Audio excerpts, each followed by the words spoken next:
बुधवारी भारतीय जनता पार्टीची अधिकृत उमेदवार यादी जाहीर झाल्यानंतर सोलापूरमधील मध्यचे आमदार देवेंद्र कोठे यांनी पक्षाच्या सर्व उमेदवारांना शुभेच्छा दिल्या।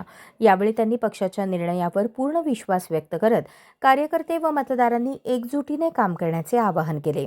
देवेंद्र कोठे म्हणाले की सोलापूर शहरातील मतदारांनी कमळ हेच आपले उमेदवार असल्याचे लक्षात ठेवावे। भारतीय जनता पार्टीच्या चारही उमेदवारांना पक्षावर तसेच राज्याचे मुख्यमंत्री देवेंद्र फडणवीस यांच्या नेतृत्वावर विश्वास ठेवून मतदान करावे असे त्यांनी स्पष्ट केले।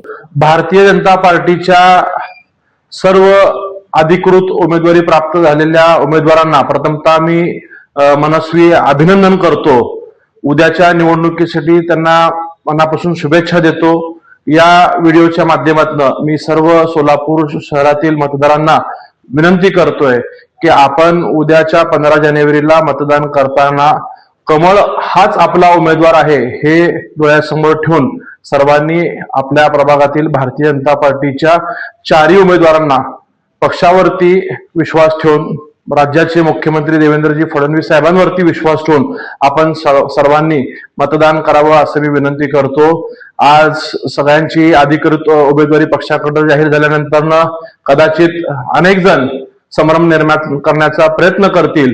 कोणी नातेवाईक म्हणून करतील, कोणी मित्र परिवार म्हणून करतील, कोणी कालपर्यंत सोबत असलेले पक्षातील सहकारी अन्य पक्षातनं किंवा अपक्ष म्हणून निवडणुकीला सामोरं जाऊन मतदारांमध्ये संभ्रम निर्माण करण्याचा प्रयत्न करत असतील तर मी या व्हिडिओच्या माध्यमातून पुन्हा सर्वांना जबाबदारीने सांगतो की कमळ हाच आपला उमेदवार असणार आहे आणि ज्या ज्या प्रभागात भारतीय जनता पार्टीने अधिकृत उमेदवारी दिलेली आहे त्या अधिकृत उमेदवारांचंच काम आपण सर्व सहकार्यांनी करायचं आहे आणि मतदारांनी सुद्धा त्यांनाच मतदान करायचं ही मी सर्वांना विनंती करतो। धन्यवाद।